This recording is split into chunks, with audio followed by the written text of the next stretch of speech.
I'm delighted to be welcoming you to the 5th Tanner Lecture on Ethics, Citizenship, and Public Responsibility, and it's a special one to coincide with the Orange Central festivities and the Maxwell School's 90th anniversary. And I want to welcome members of Maxwell's Advisory Board, SU's Board of Trustees, our alums, and members of the Syracuse community, including our mayor, who is also an alum, 2 categories there. And even though it's 4 p.m. on a Friday, on a big party weekend, I see a couple of students, so that's good. I'm Grant Reher, director of the Campbell Public Affairs Institute, and Campbell is the principal organizer of the Tanner Lecture Series for the Maxwell School. And we're excited and we're honored to have former Lieutenant Governor, Metropolitan Transit Authority Chair, New York State Urban Development Chair, and the list goes on, Chair, Richard Ravitch, as our speaker. He's the definition of a public servant, a sage, and for New York, a Mr. Fix-It. And I think that if there were to be a political and policy system on Mars, they would be calling him. He knows everyone. With these qualities and his success and leadership in both the public and private sectors, I think he's an ideal fit for this series. Dean Steinberg will have more to say about the Lieutenant Governor in a moment. Before he does that, though, I want to tell you a little bit about the series and its sponsor, Dr. Lynn Tanner. Lynn is a Maxwell PhD and CEO and chairman of Tech Canada, an enterprise which generates ideas and social capital among top executives. Lynn's life and career has been concerned with the joining of theory and practice, posing challenges to commonly held distinctions between the public and private sectors, and generating value for the firm and for the broader community. The Tanner Lectures at Maxwell ask some big questions about our mutual obligations and responsibilities, including the obligation to use our initiative and our creativity. And Lynn has been keen to explore these questions and to try to answer them through the notion of what he calls generative activity, activities that create, produce, and most importantly, enrich our private and public lives and reflect the choices that we make along the way. We're very grateful to Lynn and Margaret Tanner for their vision and for their generosity. And so I just want to thank you again. Thank you, Lynn and Margaret.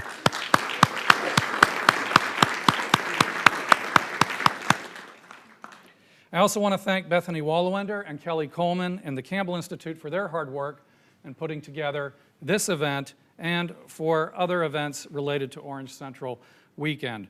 And I want to thank the Maxwell School Dean Jim Steinberg for his instrumental advice and help in this series. Here's what we're going to do this afternoon. Jim will introduce the Lieutenant Governor. Mr. Ravitch will then offer his remarks, and following that we'll have a Q&A session with all of you, and I'll moderate that. If you'd like to ask a question, I would ask of you 2 things. First, be brief, because I think there will be others that will like to make a comment or ask a question, so we want to give others a chance to participate. And also, please raise your hand and wait for the microphone to come to you so that, first of all of us can hear you, and so that your question or comment can be part of our archive of the event. And while I'm asking you to do certain things, it's a good time for me to ask you also to turn off the sound alerts on your smart devices if you haven't already done that. And then at the conclusion of the program, we'll all go outside to a reception where we can continue the conversation and where there will be books of Mr. Ravitch's that, or his new book, his new memoir, So Much to Do, for you to purchase if you're interested, and he is willing to sign that book for you. So thank you for that. Jim?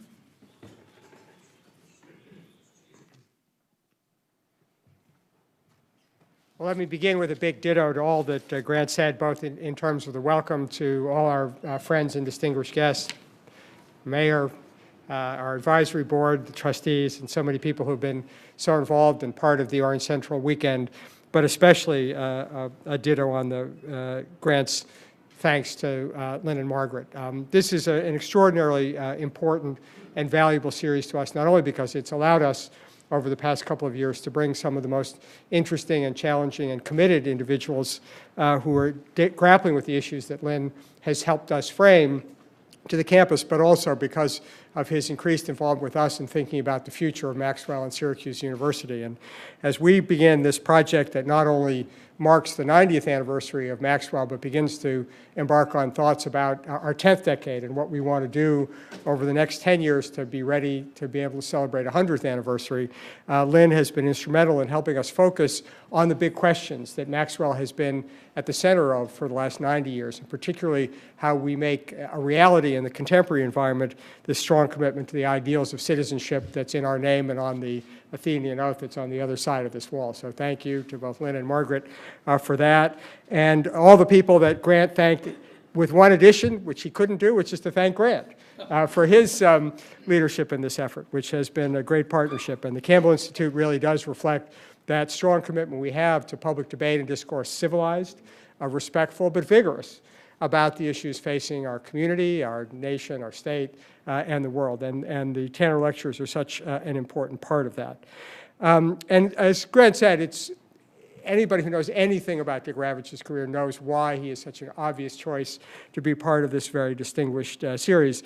And I'm not talking about the fact that he's a fellow Yale Law School graduate.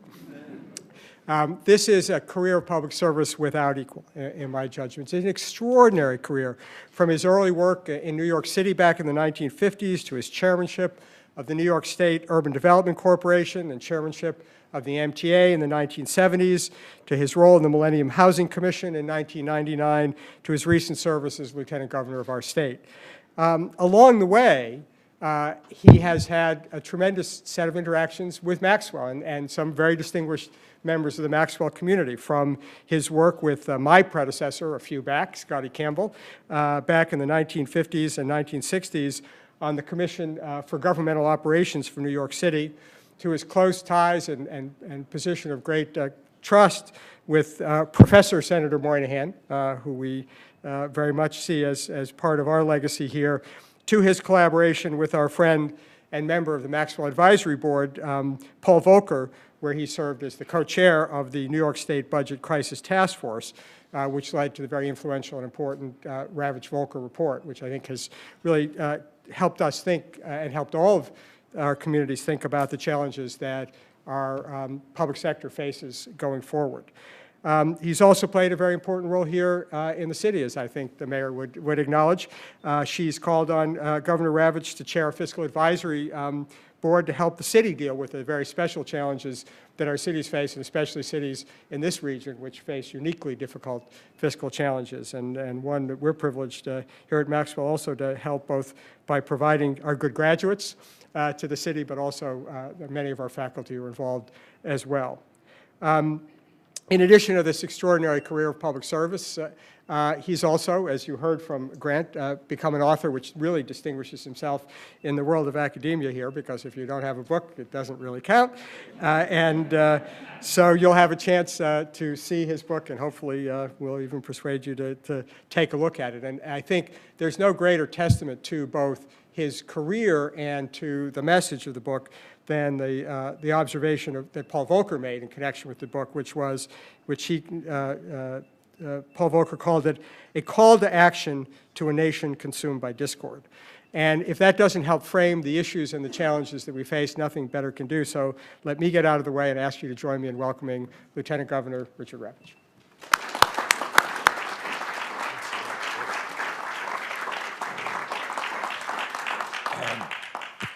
I'm surrounded by mics here. I'm not sure which is the one that's working. It's really a great pleasure for me to be here for several reasons. One, I enjoy coming to Syracuse. I have boundless admiration for your mayor, who in the world of politics today stands out for her intelligence and integrity. Second, I have a lot of history with Scotty Campbell. In 1959, we were both staff people on a commission that Governor Rockefeller set up to the best of my memory, to investigate the city of New York.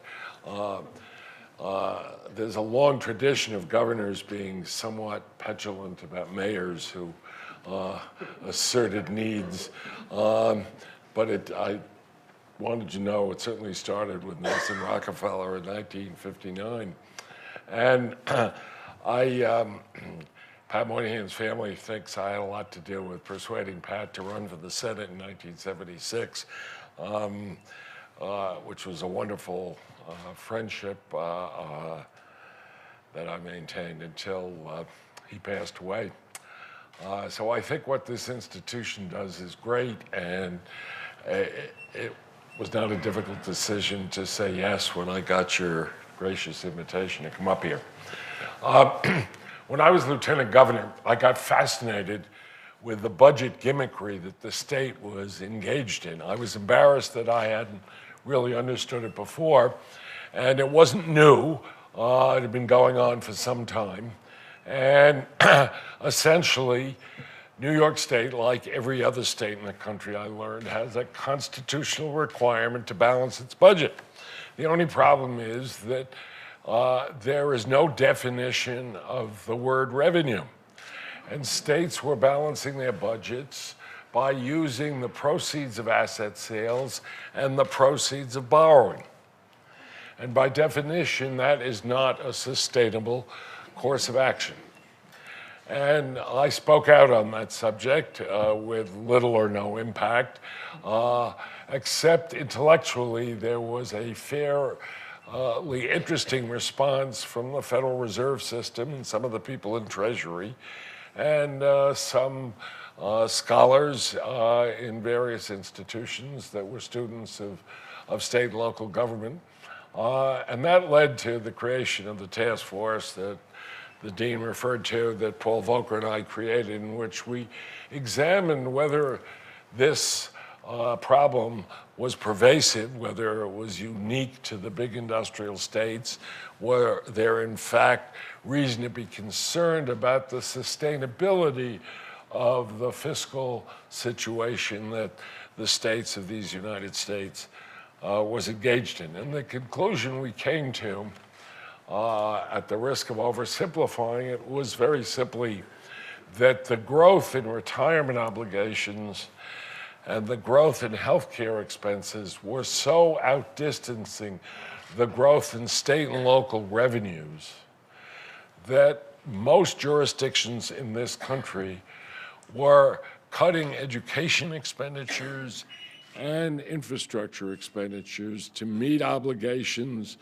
that were contractual, constitutionally arguably enforceable, legally enforceable.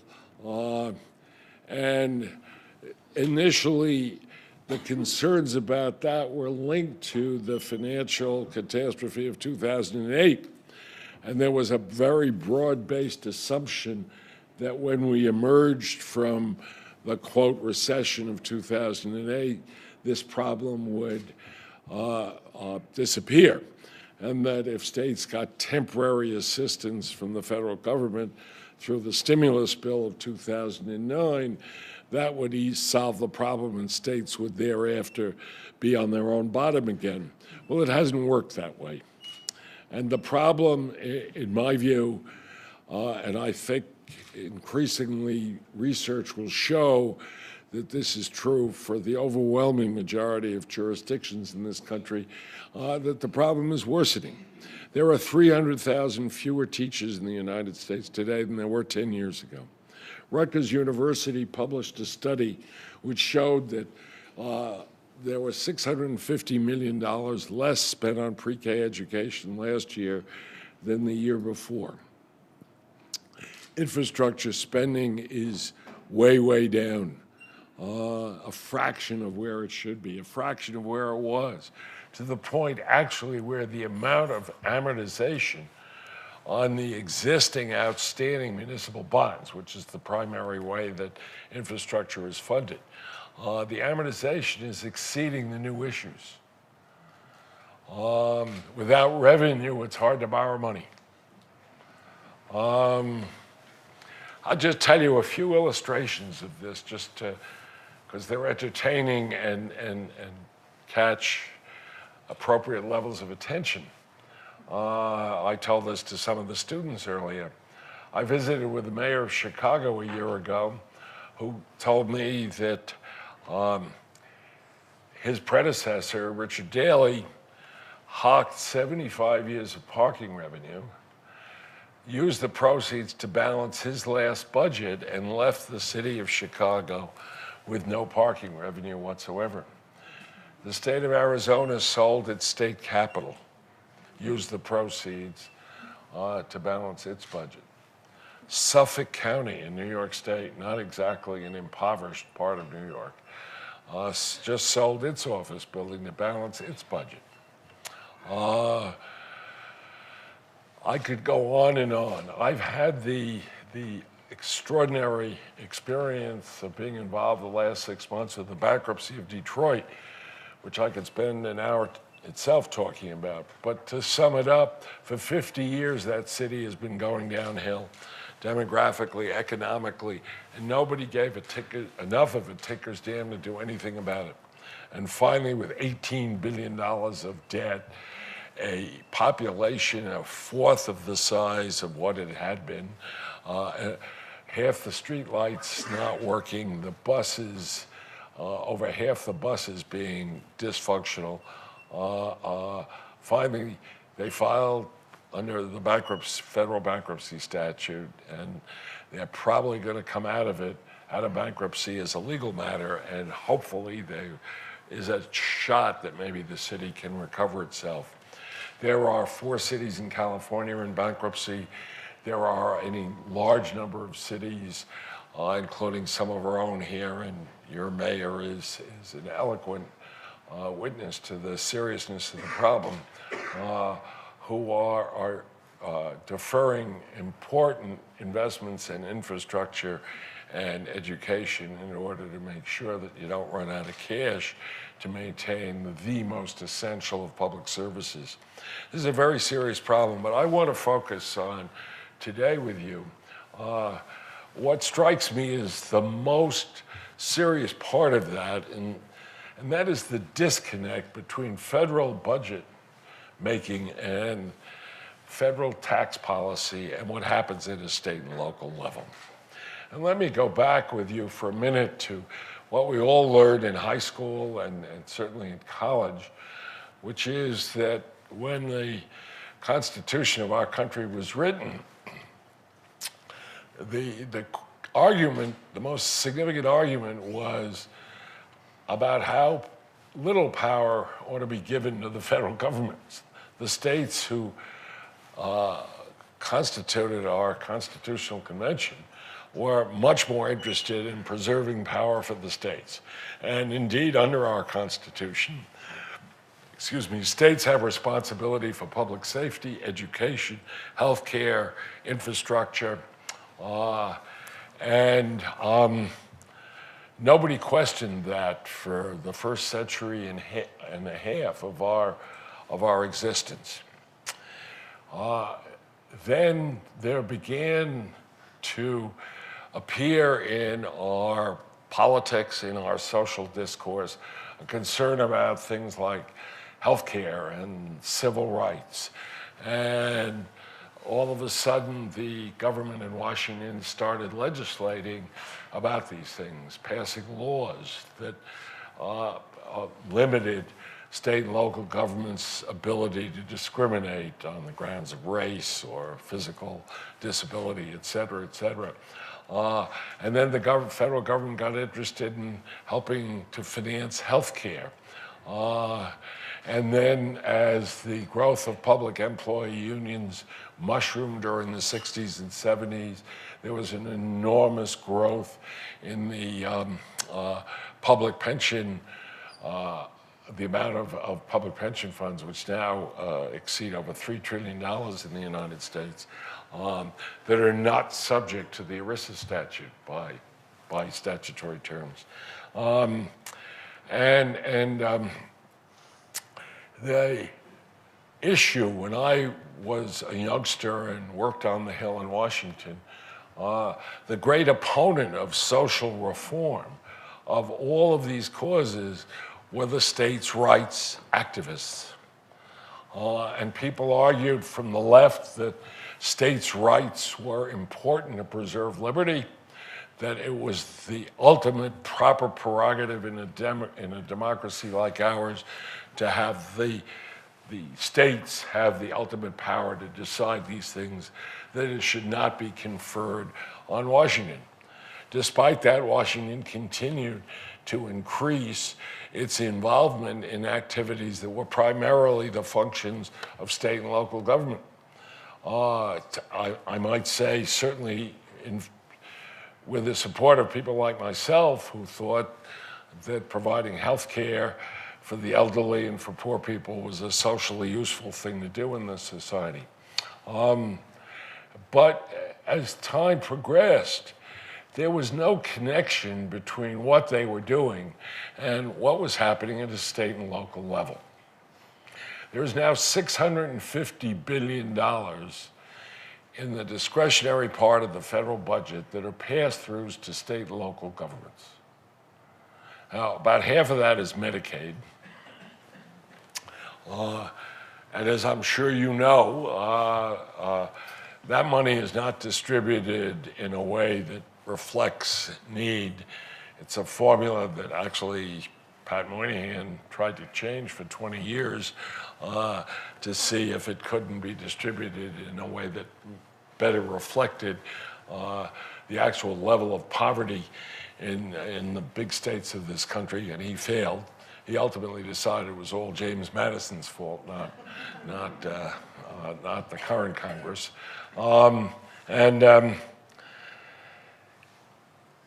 As the debate attenuated as a result of the events that followed 2008, there was an incredible lack of discussion about the relationship between the federal decision matrix and what was happening at the state and local level.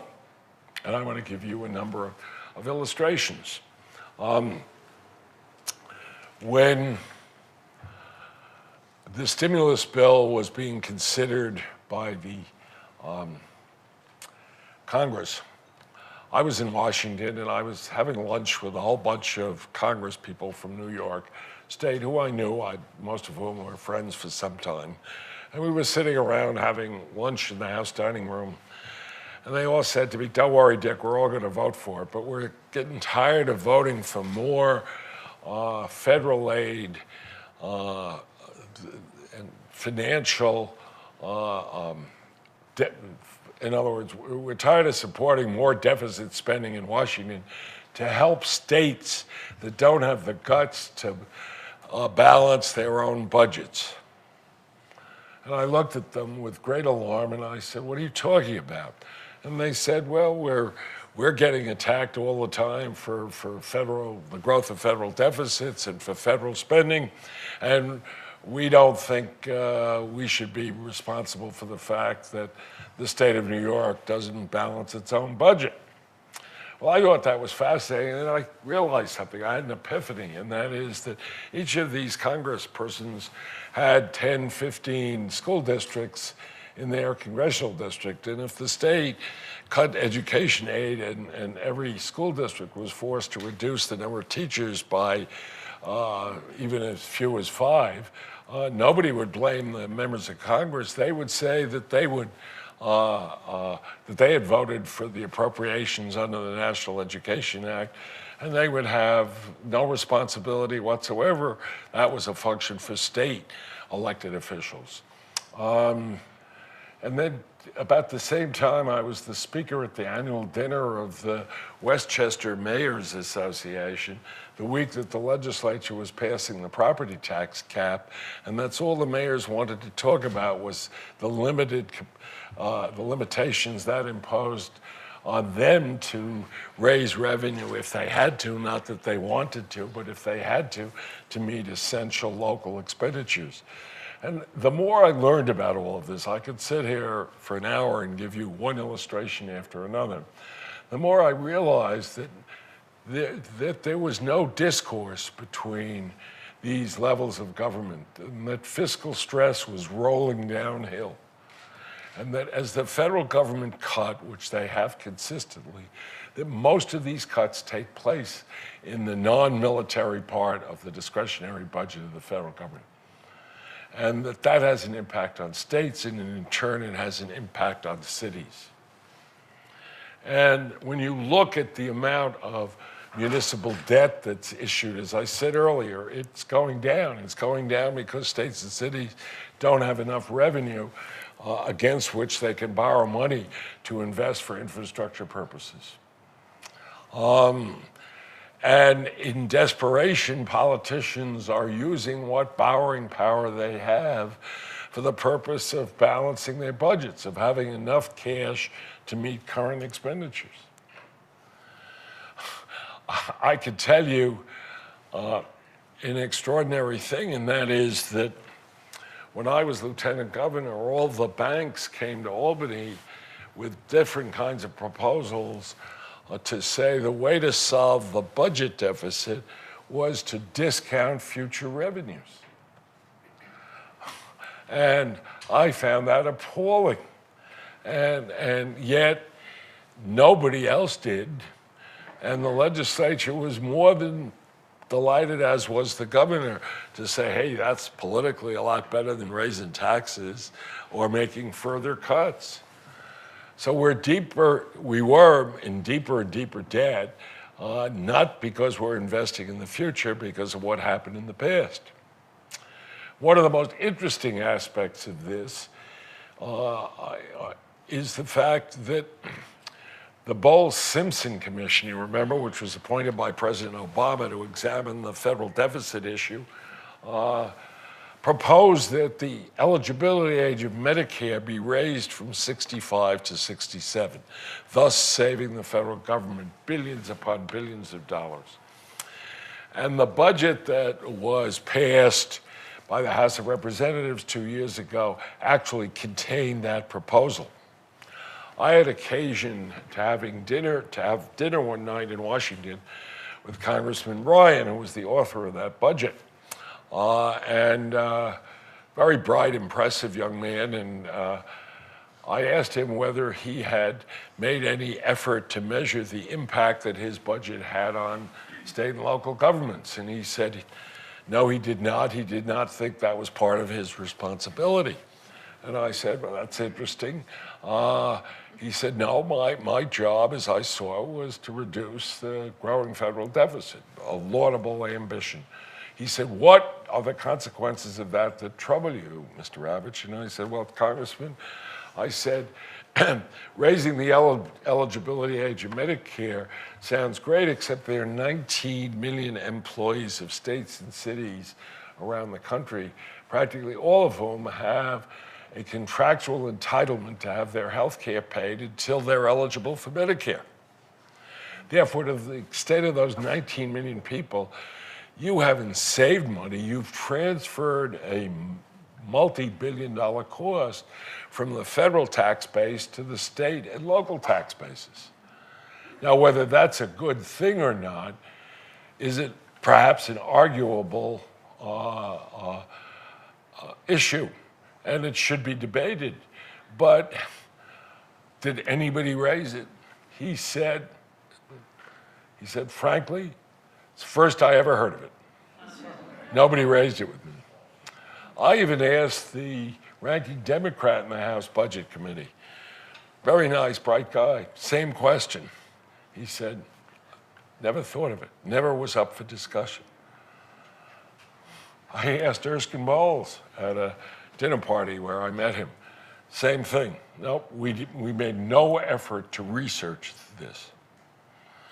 Now, I could go on and give you a lot more illustrations, but I could tell you right now that neither OMB, the Treasury Department, the Federal Reserve System, the Congressional Budget Office, has any way of measuring the impact that their tax proposals or their budget proposals have on state and local governments.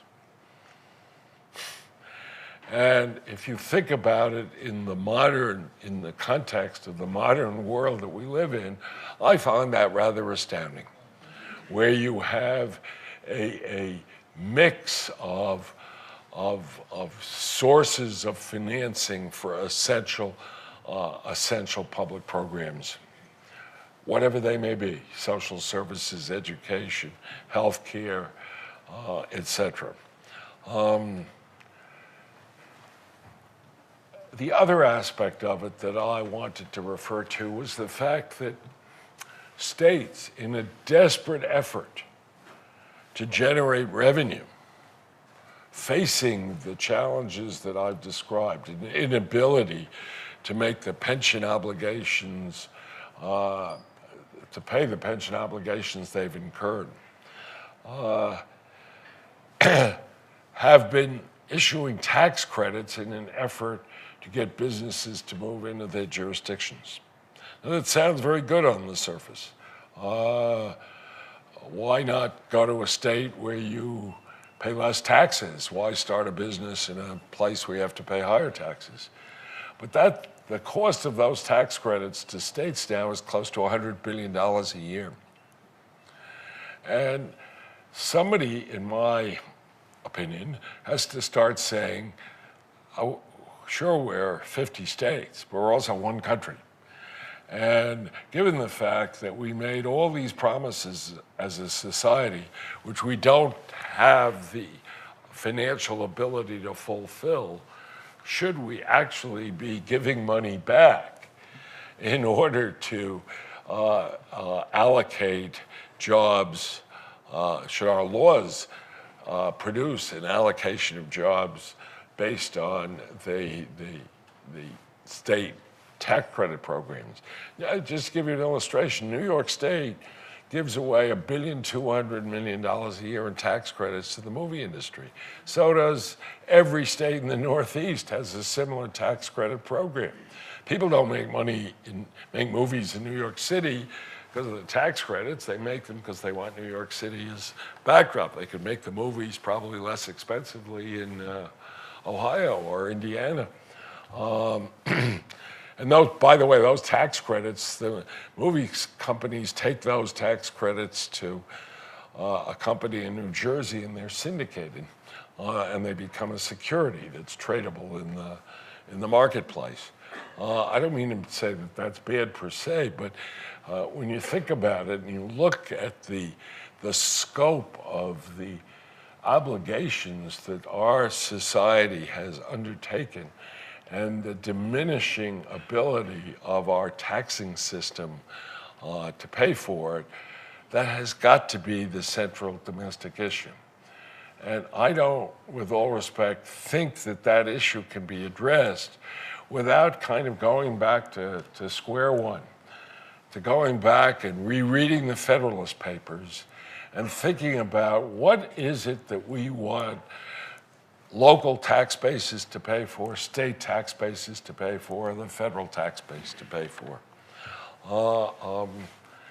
And should we really offer a system which differentiates as dramatically as it currently does between one jurisdiction and another, that produces enormous variations in the level of spending, whether it be on health care or education or infrastructure, because of this enormous political seduction of offering tax breaks in the hopes that that will ultimately create more jobs. I don't have a simple answer to this question. I do believe that it's something worthy of far more attention in academia, in the halls of Congress, and amongst people who go into politics. Because as we look to the future, we are no longer growing at the rate that we grew during the period of time in which we made all these commitments. The world is a much more dangerous place than it was, and the United States' role in the world is far less powerful than it was certainly in my youth. And the measurement of that in the context of the commitments, as I keep saying, that we made as a society, and how we're going to pay for them, and how we're going to adjust the obligations if we can't meet them all at face value, is to me the essential driving domestic issue for this country to face in the next decade. Having said that, I'd like to close by saying that the greatest fun for me to come to a university stems from the fact that despite my concerns, which I've outlined, I'm an optimist. And I'm an optimist because I believe young people have the capacity to change things. Because it's all a question of who gets involved in politics. You don't change anything in a democracy without politics. Politics is not a pejorative word. It's a dignified profession. It's one that needs better and more people to go into it. In the last 20 years in this country, the rewards in the private sector have so outdistanced the rewards financially in the public sector. It's been a major, major disincentive for young people to choose public careers. At the same time, our culture began to treat politics as if it was a dirty word. And it all reinforced itself. We got worse and worse people. When I had the honor of working in the state government back in the late 70s and 80s, there were dozens of members of the legislature, one of whom I see sitting up in the audience, people of enormous intelligence and integrity, and there was a public policy debate. And sure, there was partisanship, and sure, there were conservatives and there were liberals.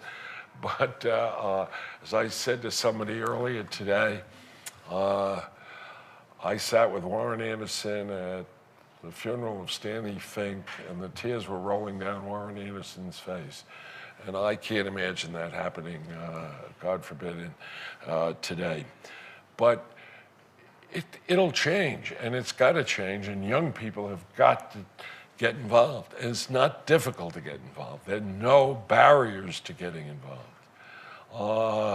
There's enough money around for people of all points of view. I do think we need public campaign finance, but we need exactly what Mr. Tanner created this program for. We need good citizenship, and you can't have good citizenship without having young people willing to get in there and recognize that politics is, as I said, the only way you change things in a democracy, and God knows we got a lot of things got to change. Thanks very much.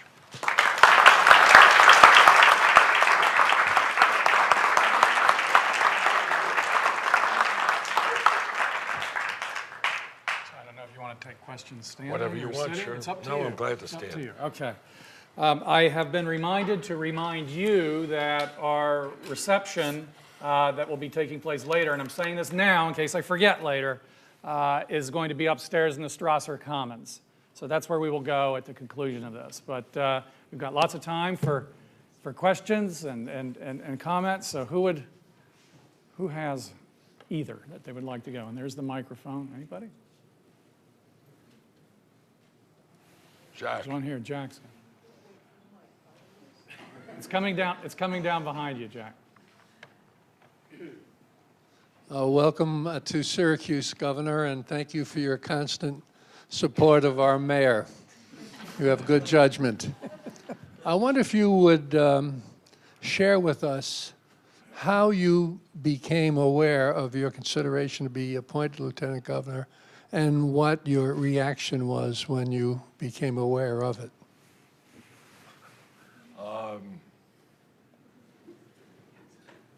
I had a call on July 4th weekend 2009 from the man who was Governor Patterson's chief aide, or had been and just resigned, Charles O'Byrne, who said he had a matter of great urgency to talk to me about.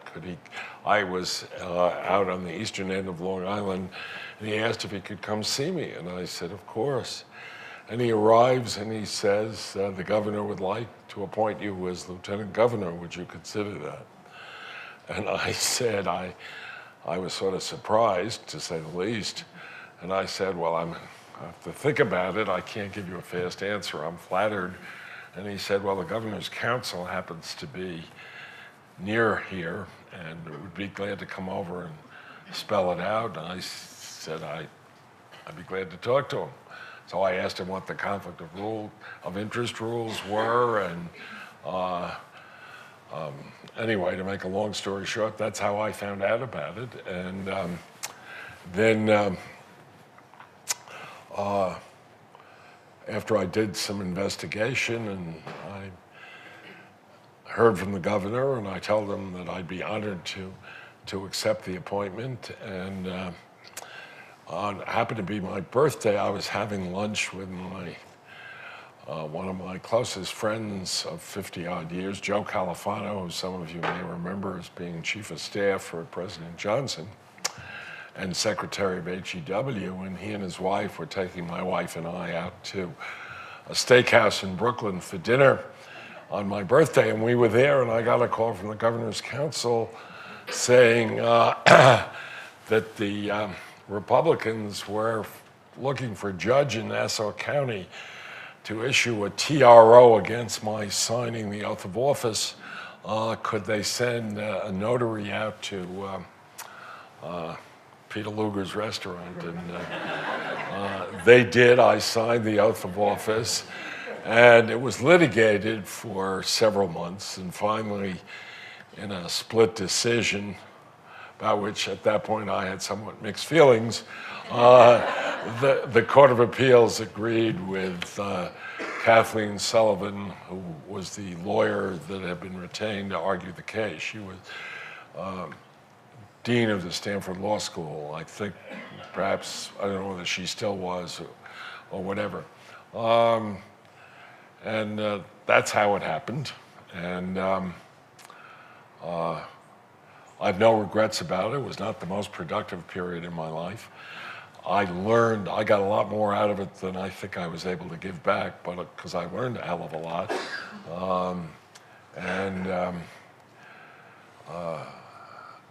I can only say Albany was a little different from what I remembered it as being. But I don't buy this idea that Albany per se is corrupt. I really don't. I think it's so unfair and it's so countercultural. I know to say these things. Yeah, there's some bad lemons in politics. They ultimately all get caught. But there is nothing fundamentally corrupt about the process. State capitals, for historical reasons, happen to be located generally in places that are somewhat separate from institutions of great learning, from the media, from the world of ideas. And that's unfortunate. Maybe it was intentional 200 years ago in part. And there's no question about the fact that there are certain disincentives. But on the other hand, there are extraordinarily talented people in the government of the state of New York.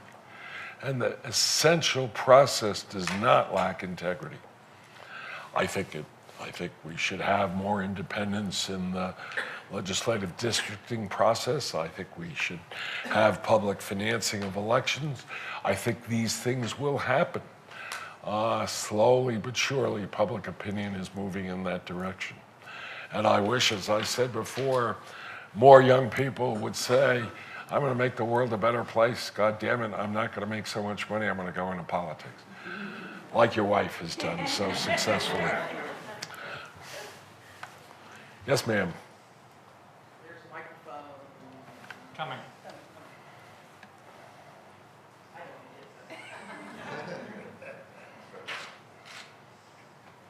Hello, my name's Caroline Rapking. I'm on the advisory board of the Maxwell School, and we're so glad that you came and spoke to us today, and thank you very much. You spoke about some involvement in Detroit at the moment, and I just wondered if you could comment on what you think sort of are the 2 or 3 root causes of the failures and disaster, really, that's going on in Detroit right now relative to the bankruptcy. Well, First and foremost, of course, it was the fact that the automobile companies left. It was the enormous change in the demographics, the lack of job opportunity, the fact that as those things occurred and the population shrunk, the relevance of Detroit to the politics of Michigan diminished. And, you know, we can't lose sight of the fact. I once chaired a charter revision commission for the city of New York when Ed Koch was mayor. And I remember I would tell people who were astounded to hear this, that the legislature could in 2 minutes abolish the government of the state of New York. It existed solely as a creature of the state. There's no reference to cities in our constitutions. You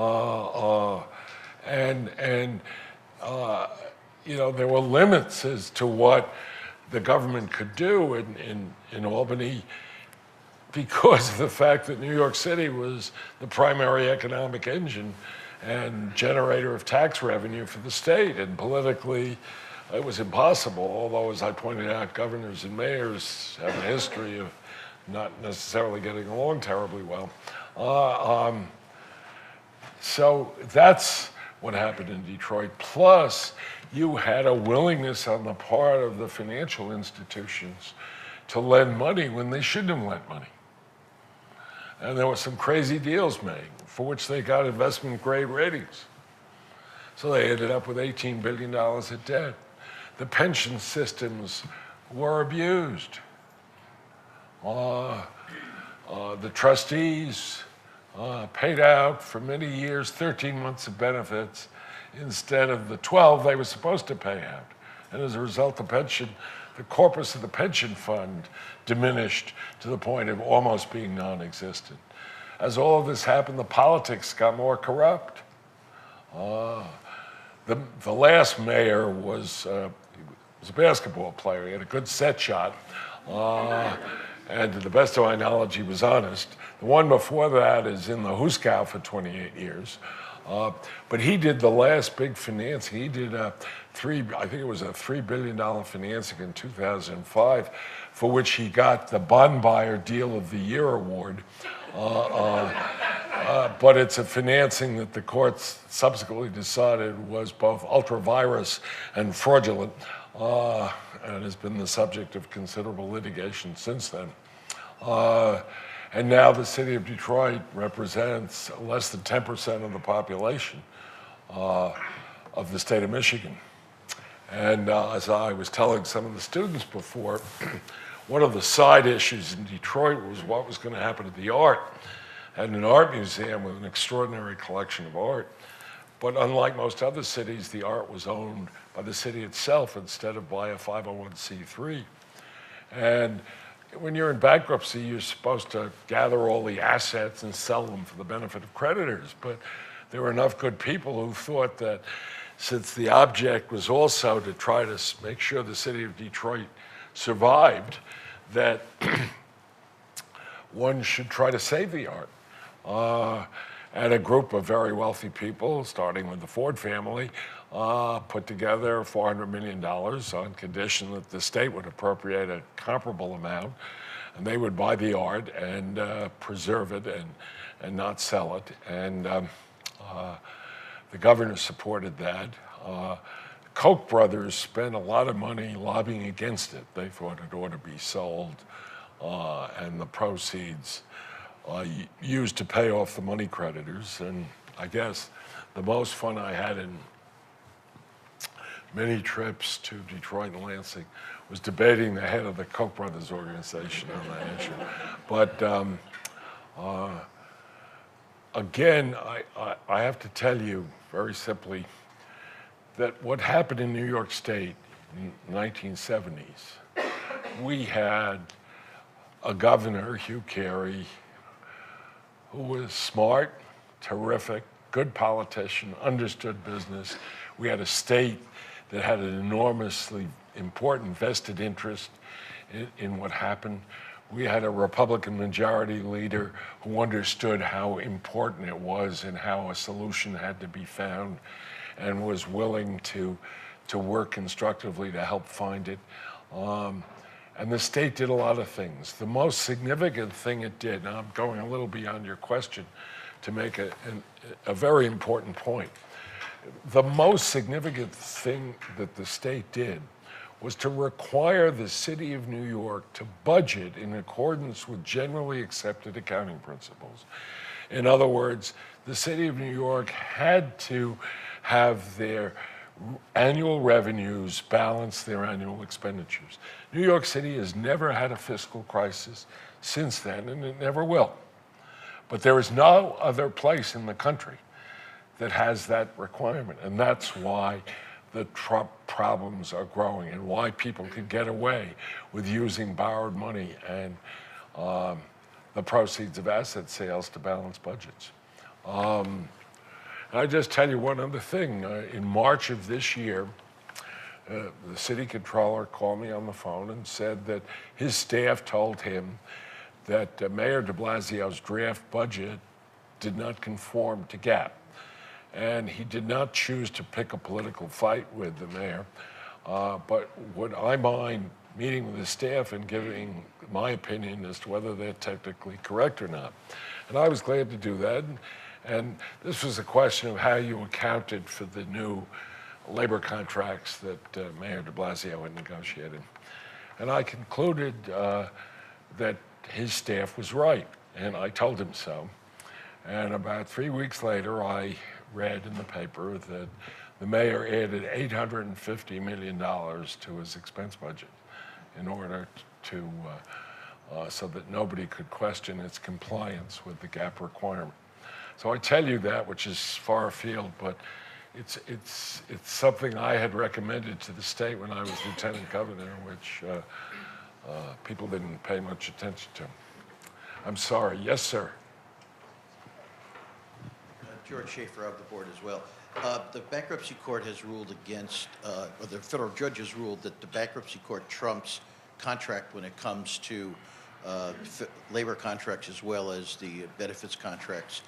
With that happening, do you see more bankruptcies of cities in the future to cover this pension gap? That's a very good question. First of all, as I said earlier, states can't file bankruptcy because the 11th Amendment to the Constitution prohibits a federal court from having jurisdiction over a dispute between a citizen of one state and another state itself. And under Chapter 9 of the bankruptcy statute, it requires a state authorization for a city or a unit of local government to use Chapter 9.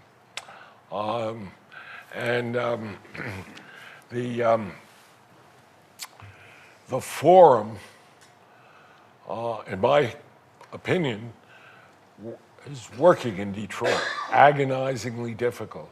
Unions made enormous give-ups. They reduced their health care entitlements by over half. The debt holders have agreed to an enormous haircut in what they got. The city retirees agreed to a totally revised pension system, all because if the bankruptcy plan that had been put together were to be disapproved by the judge, the bankruptcy judge, and he hasn't decided yet, it would plunge the city back into chaos. At the same time, I have to tell you, and the reason it's such an interesting question is because 2 days ago, the head of CalPERS, which is the largest public pension system in the country, made a speech in which he said the state of California should pass a law prohibiting any municipality from filing bankruptcy. And the reason they advocated that was that there was a decision in Stockton, California, a city that has filed under Chapter 9, which said that that preempts any contractual entitlement that CalPERS had to get contributions paid by the city of Stockton. Nassau County in New York State had been broke for years. And the only way the banks would lend money to keep the payroll high was if the legislature were to pass a statute prohibiting Nassau County from filing bankruptcy. And they did pass such a statute. Nassau County is the only county in New York State, and there is no city that is prohibited statutorily from filing bankruptcy. So the banks think that it protects them, that their credit can't be impaired if you can't file. The unions, some unions think that they're better off if you can't file because, as you point out, the court said that the bankruptcy statute preempts any constitutional or statutory protection of state and local pension benefits. And therefore, they object to the filing of bankruptcy because it would theoretically abrogate all their collective bargaining agreements. Having said all of that, you have to ask yourself the question, what happens if you don't have that forum, that structure to resolve a dispute? Well, I'll tell you a very interesting footnote to this. When we were negotiating with the Ford administration in the fall of 1975 to get federal help for the city of New York, one of the things that Bob Simon, or Bill Simon rather, who was the Secretary of Treasury, insisted upon was that we pass a law in Albany declaring a moratorium on the payment of interest on all of the city's debt. And as much as the banks hated that idea, they had no choice, and that was better than going into bankruptcy. So we passed a moratorium on the payment of interest on all of New York City's debt. That was challenged by a small bank in Queens, the Flushing National Bank, and that was litigated. And 2 years later, the Court of Appeals, highest court in the state of New York, in a 4-3 decision, announced that the law was unconstitutional, that New York State had to use its taxing power to meet its obligations. Therefore, I think personally that absent a mechanism like Chapter 9, there may be a better mechanism, but absent that, the real risk to our society ultimately is confiscatory levels of taxation. Because there's no way in the world the state of Illinois, the state of New Jersey, half the cities that I know can meet their contractual obligations at anything close to their current level of revenue. So that is what concerns me the most. So it's an issue that I suspect you will see debated, and I wish people in the federal government would take some responsibility of making sure there was a rational public discussion of this issue, because more and more local governments are facing more and more serious insolvency issues. Yes, sir. Sorry, I don't know who to count on. Mr. Ravitch, you mentioned infrastructure. If while you were in MTA, if you had anything to do with the restoration of Grand Central Station, I just want to say thank you, thank you, thank you. Well, Kitty and I live in Vermont. We take the Amtrak from Albany, where it's a little bit more reliable than it is from up here. We got off at Yonkers and switched to the Metro North just so we could arrive at Grand Central. After having read the New York Times about the restoration. When I walked into that room, I lost my breath. Literally, it was absolutely breathtaking. So if you had anything to do with it, thank you so much. It's really one of the world's great indoor public spaces. Now, if we had a good train to get here, or there from here, we'd be all set. I wish I could claim credit, but I can't, in all honesty. That was done in subsequent to my term as chairman of the MTA. But you're right, it is a spectacular space, and the food court there is great, by the way. Yes.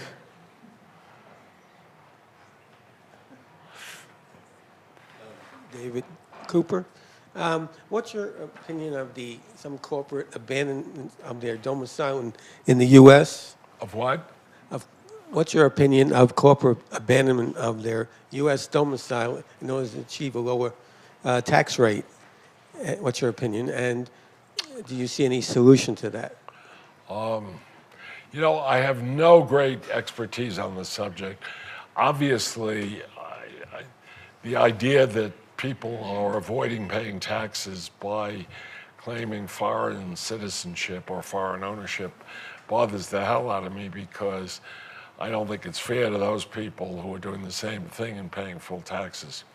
But on the other hand, I do respect the fact that our entire tax code has to be re-examined, and that there are a lot of inequities built into it, and that we have to have a corporate tax structure that's competitive in the world. But we also have to have an individual tax structure that distributes the burden of paying for essential public services a little more equitably than the current one does. But, you know, that just reflects my own social and political predisposition. It's not a matter of being right or wrong. I will tell you this, that there was unfortunately, the chairman of the Ways and Means Committee, Congressman Camp, a Republican from, I think, Michigan, if I'm not mistaken, proposed a very comprehensive tax reform bill, which people on both sides of the aisle thought was a terrific place to begin. But in the current political atmosphere in Washington, it wasn't considered at all. Apropos of the infrastructure comment, there was a bill that had a lot of legs in the beginning from our congressman in Maryland by the name of Delaney, who proposed that that if a corporation brought their earnings back to the states, they would pay only a 5% tax, and that the proceeds of that tax would be used to create an infrastructure fund. But ultimately, 5% seemed awful low to a lot of people. And second of all, it would produce in dollars not enough to meet the needs of our current disinvestment strategy in our infrastructure. And the people who really think infrastructure is important recognize we have to have a revenue.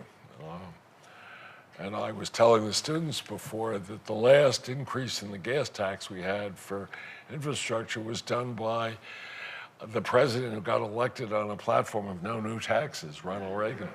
And he got a nickel gas tax passed, all of which went to the Highway Trust Fund, a penny of which was devoted to mass transit. That was the last increase in the gas tax we've had. And the Highway Trust Fund is now broke. It's a very serious problem. Over here. You were talking earlier about the problems of cities like Detroit, and it seems like the obvious problem, or one of the issues there, is the demographic issue of the concentration of poverty within cities like Detroit. And it's almost like there's an apartheid political system with the cities versus the suburbs or outer suburbs, perhaps, in terms of the concentration of wealth out there. So what do you see as a way to try to bridge that gap, or to integrate services or the commitment of, let's say, the outer suburbs and townships, because they have a stake in the cities. They use the city services. They come into cities. They work there. How do we bridge that gap? Detroit is a far more egregious situation than any other city. So what you described is in fact, by my perception, accurate in many places in this country. But in Detroit, the people who live in the suburbs don't actually go into the city of Detroit. There's nothing except the Tigers, the Red Wings, or the Lions to go into the city of Detroit for. To be honest with you, I've stayed at the hotels there. They're empty. There are no taxis in the street. The first time I went, I took a cab from the airport to the federal courthouse to meet with the judges, and it was midday and there were no traffic. So that's particularly egregious. Obviously, there are a lot of academics who've written about metropolitan government. They've achieved that to some extent. We created in New York and New Jersey the Port Authority to deal at least with the common trans-Hudson problems that the two states faced. That worked pretty well. Some people might say it's been recently abused, but it's again, I know this sounds like I'm ducking the question, but it comes down to the quality of the people in politics. I think it'd be addressed. You know, even though some of the financing methods proved to be imprudent,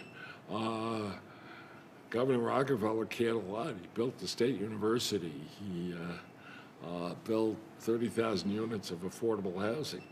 And he was supported by a Republican legislature to do it. So, you know, it's really a question of the kind of people who are going to go into politics. And I'm an optimist because I think students in an institution like this one are going to make a big difference, do a hell of a lot better than my generation did. Yes, sir. Dick Brickwitty. Back in the 1970s, the Syracuse newspapers had an explicit editorial policy with regard to the state legislature that a vote for a Democrat was a vote for New York City.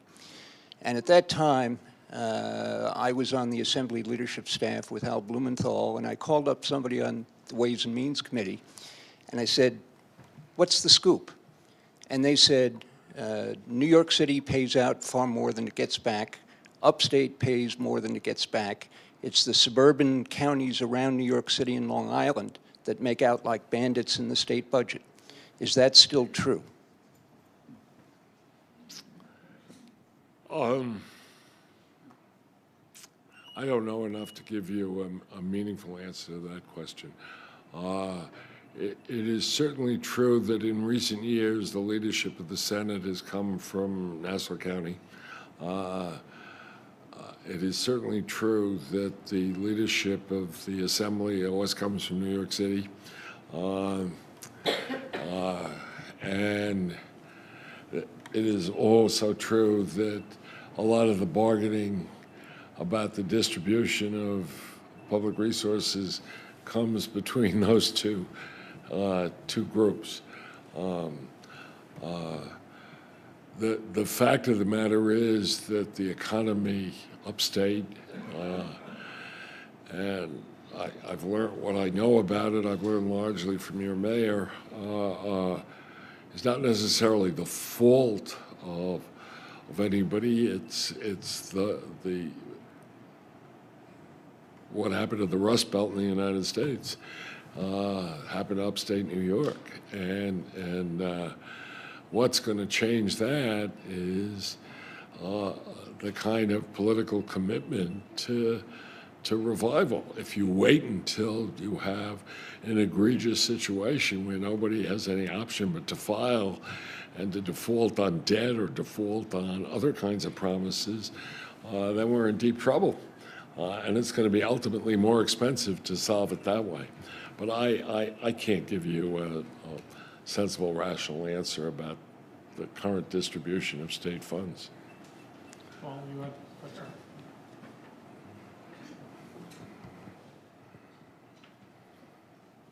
So I've heard you call several times for reinvigoration of a younger generation into the political sphere. But what's striking about your own biography is the mix of public and private and how those two come together. And I wonder if you could talk a little bit about your read on the role of the private sector and the relationship between private and public over the next 20 or 30 years in this country in terms of addressing some of the issues that you've raised. Well, I think, number one, that the ability to solve public problems, the skill, the knowledge base that you need is enormously helped by experience in the private sector. And I wish there were more business people who would seriously give a piece of their lives to public service. I think of greater importance is that our business leadership has got to play a more active role in advocating for public needs.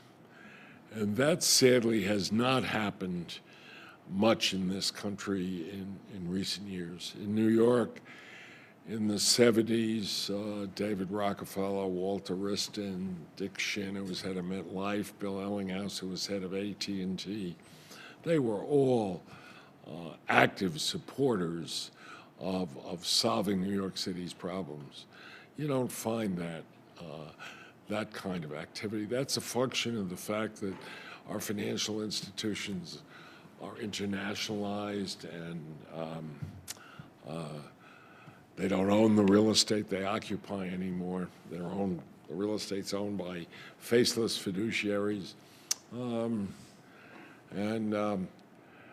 I think whether your generation opts for private life or public life, that in both capacities you can make a significant difference. You just have to care enough to want to make change.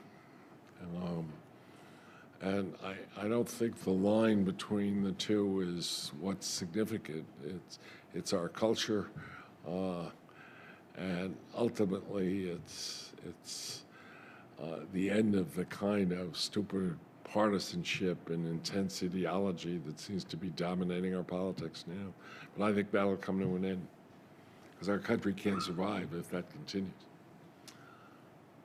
Time for one more question, and this gentleman wants to ask it, I think.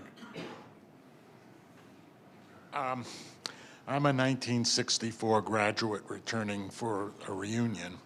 And I recall when I graduated in '64. From where, sir? I'm an alumnus of Syracuse, Ah. returning for a reunion. I recall when I graduated in 1964 that public employees were expected to work for less pay and benefits than in the private sector. Then the concept took hold of equal pay for equal work. And then in the 1980s, private sector started completely eliminating defined benefit pensions, medical benefits, and so forth. To what extent do you believe the fiscal shortfall is the result of state and local government, not that the pendulum swung too far and that they should not be receiving those benefits any longer? And are they not also already, with new hires, paying less than people who already have been promised more? Good question. The fact that the political cloud of public employee unions in many states has produced a level of benefits that now is a financial burden that states and cities are having trouble meeting is a correct statement of the fact. If you believe, however, as I do, that a promise to pay interest to somebody who lends you money is morally indistinguishable from a promise to pay a benefit to somebody who worked for you for 20 years, then you have trouble deciding that you're going to take this burden and allocate it or impose it only upon public employees. How it gets shared between taxpayers, public employees, and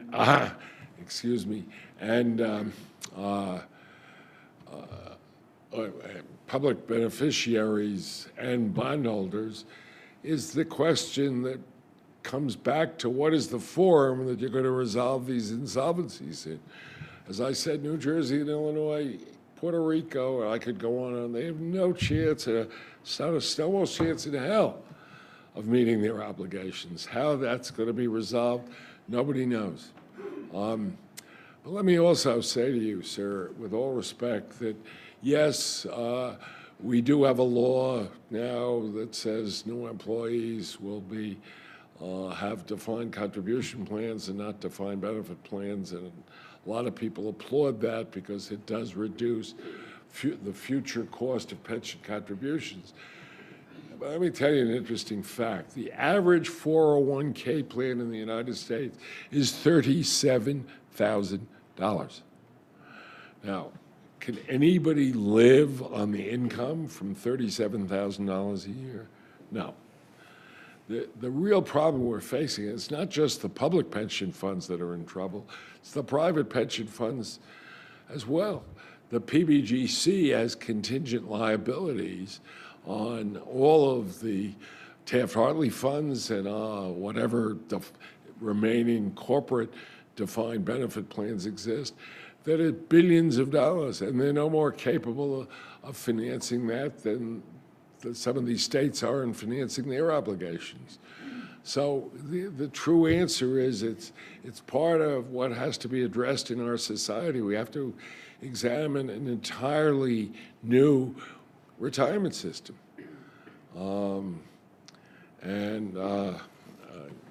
That's a subject that there isn't time to begin to go into at the moment. Well, let me do two things in closing. First, I want to remind you again, the reception is upstairs in the Strasser Commons. And then the second thing is, Lieutenant Governor, I want to thank you again. You've given us a big challenge to think about. Thank you.